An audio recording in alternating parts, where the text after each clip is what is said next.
નરસિંહ મહેતાના મોટા ભાઈ એ આર્થિક રીતે બરાબર અને દર વખતે પિતાજીનું શ્રાદ્ધ ઈ કરે અને દર વખતે પિતાજીનું શ્રાદ્ધ હોય ત્યારે મોટા ભાઈ આવી અને નાના ભાઈને અને એના ઘરનાને આવીને કહી જાય કે કાલે તમે બે જણા આવી જાજો. મોટા ભાઈને શું છે, પૈસાની ગરમી છે, પૈસાનો અહંકાર છે અને અહંકારથી આવી અને નોતરું આપી જાય, કાલે તમે બે માણા આવી જજો, ચૂલા ખોદજો, આમ તો તમે કાંઈ કરશો નહીં, અમારા બાપા હતા, તમારા બાપા હતા, તમારે કરવાનું હોય પણ તમે કેદી કાંઈ કરશો નહીં, આવીને ચૂલા ખોદજો, દાળ ચોખા સાફ કરજો, પિતાજીનું શ્રાદ્ધ કરવાનું છે. અહંકારથી દર વર્ષે આવીને આમ કહી જતા.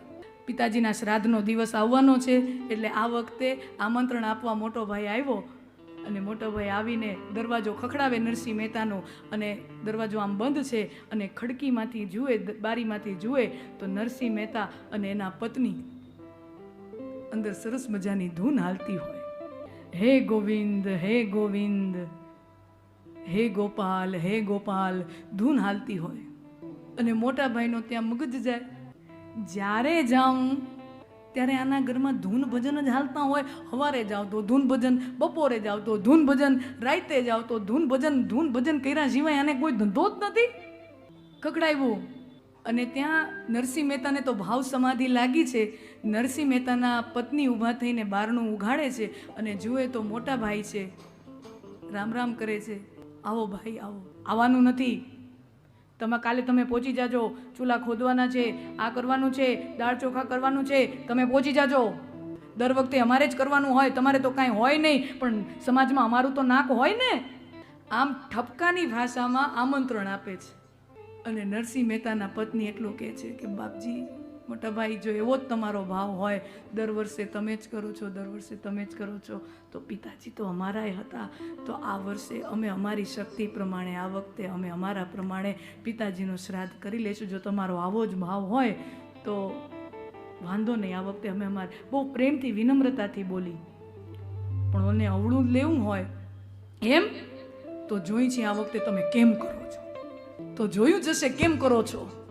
અને એમ ઉગ્ર સ્વભાવે ગુસ્સામાં મોટાભાઈ ત્યાંથી નીકળી જાય છે અને મોટાભાઈ જેવા નીકળ્યા અને ત્યાં નરસિંહ મહેતાની ભાવ સમાધિ છૂટી અને નરસિંહ મહેતા ઊભા થઈને પત્નીને એમ કહે છે કે મહેતી, મોટાભાઈ ગયા? તો કે હા, મોટાભાઈ આવ્યા હતા, પણ જતાં જતાં એ કંઈક ઊંચા સ્વરમાં બોલતા હતા, તમારો અવાજ એ ઊંચો હતો જરાક, શું વાત શું હતી? તો મહેતીએ વાત કરી કે આવી રીતે ભાઈ આવ્યા હતા, એમનો બહુ કઠોર વચનો હતા, એટલે મેં કીધું કે પિતાજી તો અમારાય છે, આ વખતનું પિતાજીનું શ્રાદ્ધ અમે અમારી શક્તિ પ્રમાણે. અરે મેથી, મોટા ભાઈ છે એ તો કીએ, એનું કાંઈ માઠું થોડી લગાડવાનું હોય, આપણા વડીલ છે, આપણો મોટા ભાઈ છે, એનું કાંઈ માઠું ન લગાડવાનું હોય ના, પણ દર વખતે આપણને આમ કહી જાય એટલે કાંઈ હાલે? બહેનોનો સ્વભાવ હોય, બહેનો કેટલું દર વખતે આપણે નાના માણા એટલે દર વખતે આપણને એમ અપમાન કરી જાય. એમ આપણે હરીભજીએ છીએ, કાંઈ ગુનો થોડી છે? આપણે હરીભજીએ છીએ, કાંઈ ગુનો છે? આ વખતે તો આપણે શ્રાદ્ધ કરશું, પણ મેથી, આપણે ત્યાં છે શું તે આપણે શ્રાદ્ધ કરશું, આપણે ત્યાં છે શું તે આપણે ત્યાં શ્રાદ્ધ કરશું. આપણા ઘરમાં 2 જણાની રસોઈ થાય એટલું નથી અને તું શ્રાદ્ધના જમણવારની વાત કરે છે. છેલ્લા 3 દિવસથી ઠાકોરજીને આપણે ખાલી પ્યાલામાં જલમાં તુલસી દલ નાખીને આપણે ઠાકોરજીને ધરાવીએ છીએ. આપણી પાસે ઠાકોરજીને ધરવા માટે કાંઈ પ્રસાદ નથી અને તું શ્રાદ્ધની વાતો કરે છે. એ હવે તમે જાણો, આપણે કાંઈ બહુ મોટું નથી કરવું, આપણે 2-5 જણા જેટલી જ રસોઈ, હું હોઉં, તમે હોવ, આ દીક્ષિતજી હોય, આપણા કુળગોર હોય, બ્રાહ્મણ દેવતા અતિથિ હોય, આપણા 4-5 જણા હોય એટલી જ રસોઈ, આપણે કાંઈ મોટું કરવું જ નથી. આપણે મોટા ભાઈ જેવડું આયોજન આખી સમાજની જમણવારો નથી કરવો, આપણે આ 4-5 જણાની. પણ મેથી, આપણે 2 જણાનોય વેત નથી.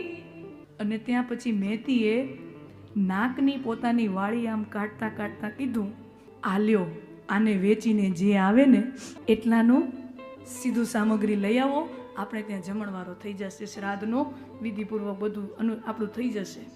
અને વળતા આવો ને તો દીક્ષિતજીને આમંત્રણ આપી આવજો કે આવતીકાલે અમારે ત્યાં પિતાજીનું શ્રાદ્ધ છે ને જમવા આવે. નાગર નાત રહી. ભલે. નરસિંહ મહેતા પોતાના પત્નીની વાળી લઈ અને બજારમાં જ્યાં વેચ્યા આવે હટલીકડી એની વાળી હોય એનાથી જે પૈસા આવે એનાથી તો માંડ શાકભાજી આવ્યું, થોડુંક તેલ આવ્યું, થોડોક લોટ આવ્યો, થોડોક ગોળ આવ્યો, થોડુંક ખાંડ આવ્યું, ત્યાં વાળીના પૈસા પૂરા. ઘી તો આવ્યું જ નહીં. એ 5 જણાની રસોઈનું ઘી તો આવ્યું નહીં. અને જેટલું આવ્યું એટલું સીધું સામગ્રી લઈ અને પછી રસ્તામાં દીક્ષિતજી, નાગરનાથના દીક્ષિતજીનું ઘર આવ્યું અને એને આમંત્રણ આપવા આવ્યા કે અમારે ત્યાં કાલે પિતાજીનું શ્રાદ્ધ છે તો તમને આમંત્રણ આપવા આવ્યો છું, આપ પધારજો.